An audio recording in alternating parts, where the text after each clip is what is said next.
So what makes a comic or a graphic novel stand out to you? I think what draws me to a graphic novel is partly the artwork and the style that it's drawn in, but also what themes and topics it talks about. I have a lot of similar style ones that I'm drawn towards that I really enjoy.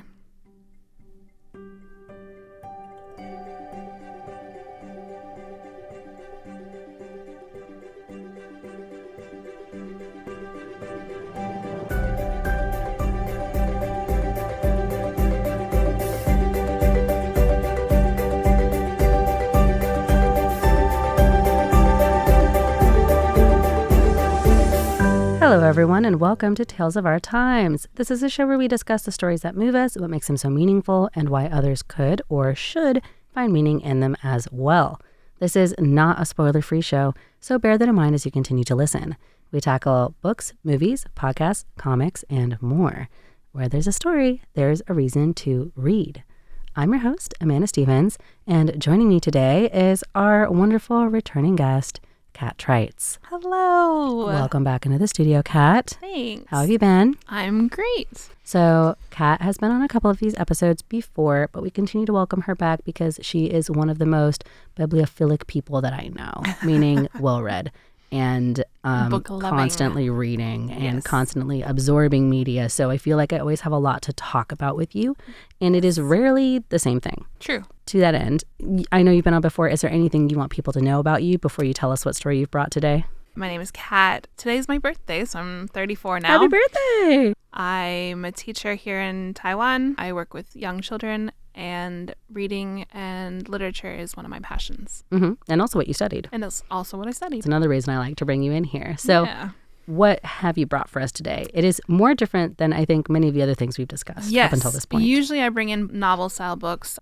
but today we're talking about a graphic novel. Think of sort of like a comic, but usually with a much more narrative bent to it. We're not really going to get into litigating what is the difference between comics and graphic novels today. So what's the name of this? This is called Monstress by Marjorie Liu, and it's the artwork is done by Sana Takeda. So this one is interesting because graphic novels from Japan versus in the West. Mm-hmm. And I find that like in the East Coast, in the East Coast, I guess so. But in East Asia, in East Asia, oftentimes the writer and illustrator is the same person. Right. But from North America or Europe, they often tend to collaborate. There will be a writer and an illustrator. Regardless of whether or not either one of them is capable of doing both, I think that's just a much more common thing to do in the West. So Marjorie Liu and the illustrator this time was? Sana Takeda. Sana Takeda. All right. So I have heard a lot about this from you. Yes. But before we get into kind of a summary, is there anything that you think we should know about the story? The story is a fantasy, meaning there are monsters and magic. And it is set in a matriarchal society, so it's very female-driven. Mm-hmm. It's set in a world that is not Earth. And definitely not Earth. Definitely not Earth. But the culture and the story is inspired by Asia. I should also say we're only covering the first book because this is a graphic novel series. So without further ado then, could you get into the summary of Awakening? Yes. So Awakening starts with a slave auction. Oh boy. So right off the bat. Right. Starting strong with a slave auction. And our main character, Meika, is standing in a room with a few buyers around. Mm-hmm. And they're talking about what allows her to be sold. And the trait that it is that she's not human. Huh. Even though she looks human, she is not. That's what allows her to be sold and makes them not be like morally corrupt. This is the morally allowable thing to do because she's not human. She's not human, so it's acceptable. Definitely not drawn from real life in any way whatsoever. And what makes Meika stand out is that she has a brand on her chest. And I need to just be quiet. I need to be quiet because this is just like, I'm going to make too many snarky comments. Okay, I'm zipping my lip. Yes. I'm almost muting my mic. Let's go. Okay. And she is taken by the witch nun of Kumeya, an organization that is in a position of power. It's a religious organization, but their religion is science. magic is perhaps an aspect of science or an aspect of the world Yes. studied by science in this Yes. universe. Yes. Okay. And so she's taken by this witch hunt. She gets brought back to their cloister. It turns out that like this symbol is relevant to the witch nun, and she's interested brand in it. that she has. This Okay. brand that she has. However, Meika is there because she wants to be there. She put herself in the position of being sold as a slave because she is hunting someone who is at the Kumeya cloister. Well, what an inversion. Okay. Yes. I'm aboard. Let's go. She gets into the cloister and suddenly a monster is bursting out of her arm. So she has a amputated arm.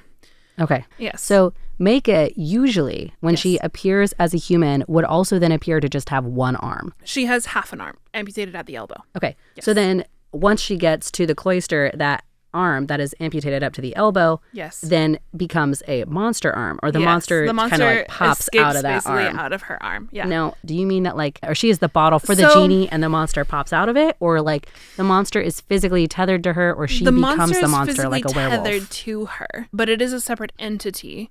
However, she is not human even without the monster. Okay, so it's not werewolf-esque. It's a monster literally pops out of her arm. Yes, like Lovecraftian.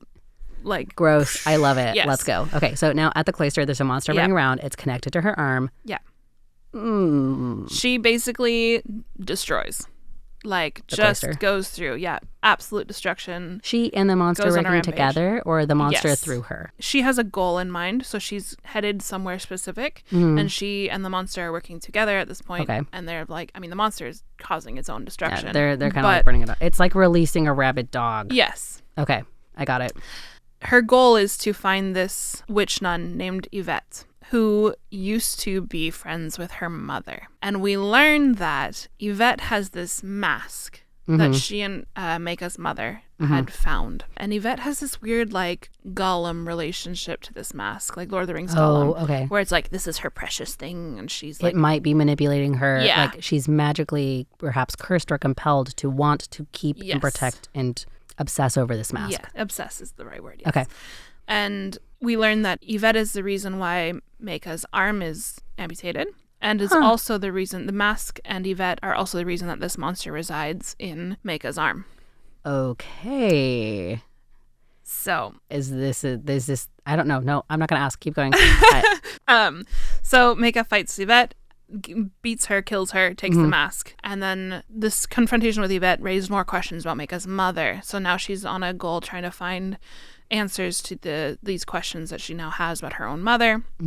Along the way, she gets pulled into another court and is like held captive by, I think it's the ancients this time, so it's another race of people who are now holding her. Now the mother superior of the Kumeya is also now looking for her because she just wrecked she annihilated this a cloister. Yeah, Okay, so she's wanted. so at she's least now by the Kumeya. definitely She wanted is by the definitely Kumeya. a prisoner. She's a of, prisoner from of the ancients? ancients in the Court of Dusk. very fey. Yeah, and she's still on a hunt for all the answers. The answers. 'cause she's got this monster in her arm, and the monster requires that she like feeds on humans a certain amount of time, and so like it's exactly. It's just a thing, and she doesn't. She would prefer to be rid of it. Okay, yes. Yeah. So it is sort of werewolf-esque in that way, where Yes. like I would rather be cured of this, but it does Yeah. require extreme violence and or Yeah. consumption of people that I don't really want to do. Yes. And then is that where the awakening ends? So the awakening ends. There's like a boss battle between Meika and Mother Superior. She catches up to her. Yes, and there's this like big boss battle between them, and that's kind of where the story ends. Now, here's a question, because this is a Yes. common thing in the medium of comics and graphic novels, especially because they're episodic. So does this story end with the conclusion of that battle, or does it end like mid-battle or even at the beginning of it? So in the course of this battle, we learn that the Mother Superior is not herself human, and she's been hiding this the whole time because she's the Mother Superior of the human cloister, which is the ruling party, basically. And in the end, Meika makes it out of the Dusk Court with her friends in tow. Having defeated the Mother Superior or on the run from the Mother Superior? Meika and her friends have like escaped, but we know that this fight isn't finished, and the Dust Court is not happy with them having left, and the Kumai are still not going to be happy with Meika, right? And the old one, the monster that's in Mother Superior, has this goal of releasing the monsters so that they won't be tethered to people anymore. And we learn that Meika's monster has betrayed the other monsters. And so that's kind of where the first book is ending. I see what you were saying before. So this is, a hard summary to get through without spoiling too much, because now you know all the answers. Yes. And I know nothing. Well, I know what you've told me here. It does sound really exciting, though. I do love a good call to adventure, which is, this feels like that answers. Yes. It's not exactly hero's journey, call to adventure, and then refuse it. But it does have that very addictive sort of, here's a big problem, and here's why you can't ignore it. And I love that. That's really fun. Yes. So what makes Monstress so meaningful to you? I think what I like about Monstress is how well it tackles trauma. Oh, okay. Please go on. Because all of this is taking place in an era that is just barely out of a war. And so not only do we have all of the dehumanization of monsters and arcanics and people who are sort of like not othering. human. Everybody is othering everyone else. Yeah. So we have all of this happening, but we also have every single group that we interact with is also dealing with the horrors of what they just went through in a war. What was like inflicted. Yeah.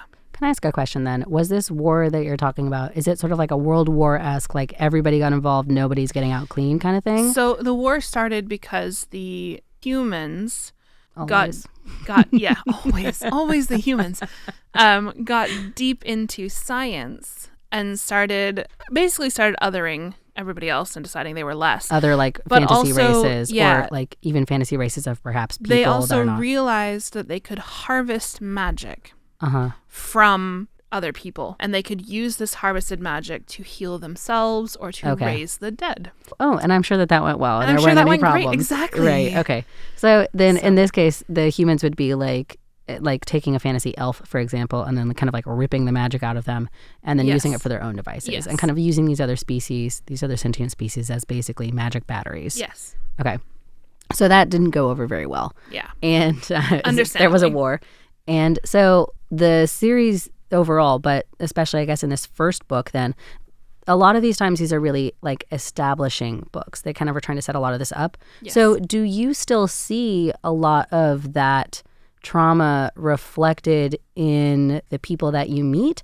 Or is it something that, since this is the beginning, you're just sort of getting a feeling for like, oh, there's something a lot bigger here that I don't really understand yet? I think in the first book, a lot of it is just kind of scratching the surface. You're just kind of like, you've just met Meika and you know that she's messed up, but you're not really sure like what else she went through. And we kind of get flashbacks of things that happened in the book, and we kind of start to understand what she's processing and dealing with, or we get flashbacks of things that happened in other parts of the war. And was Meika like alive in the war? Yes. Okay, so this is an experience that she also shares with everybody. Meika was part of, and so you get these flashbacks of her experiences, and you kind of see why she is as traumatized and as messed up as she is.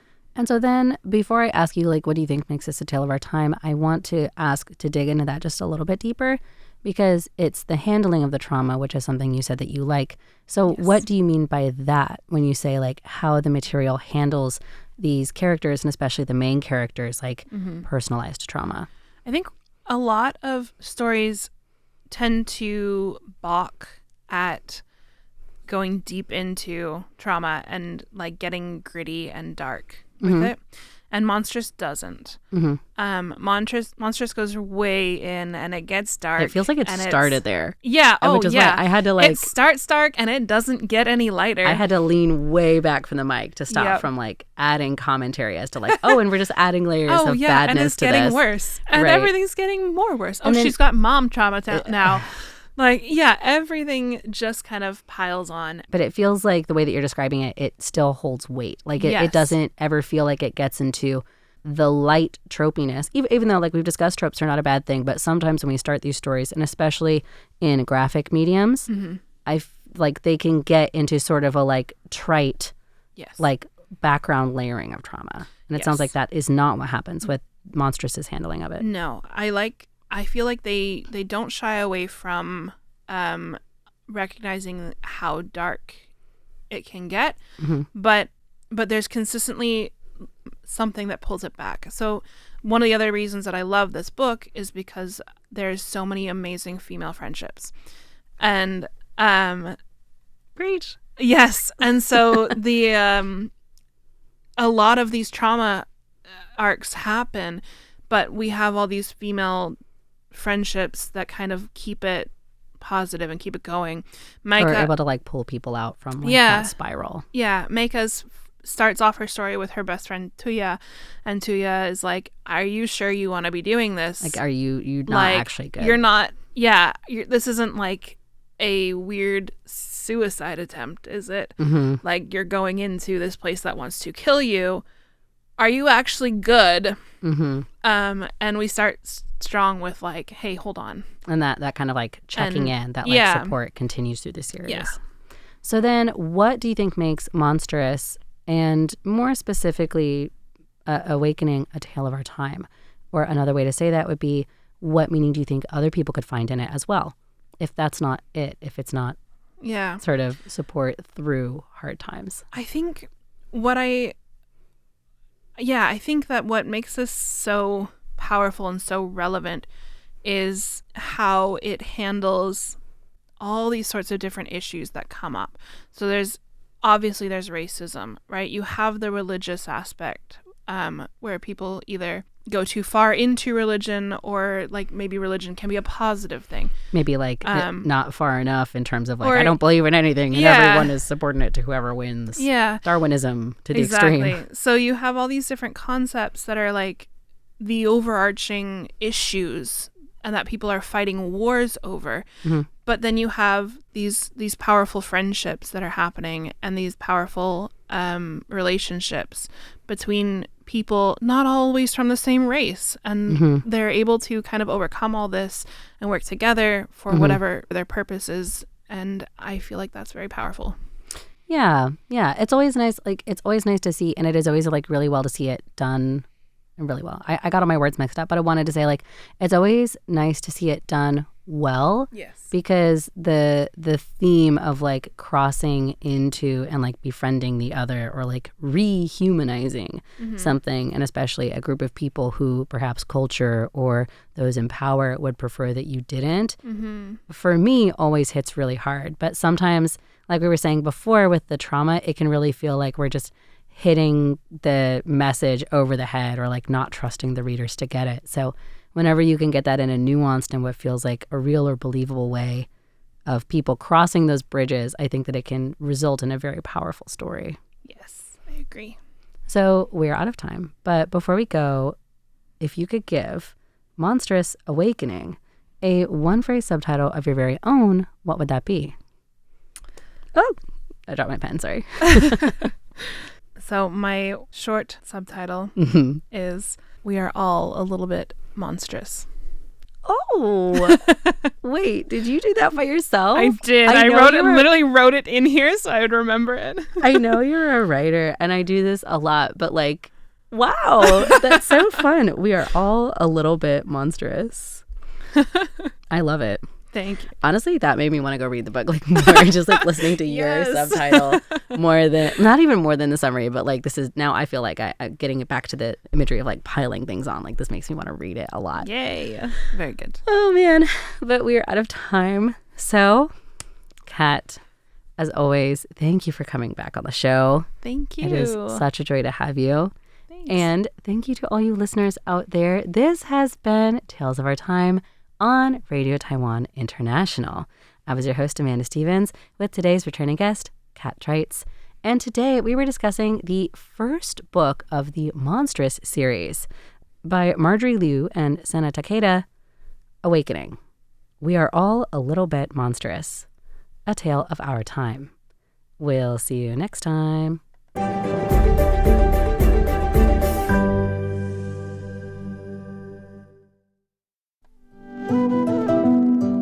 You're listening to Radio Taiwan International.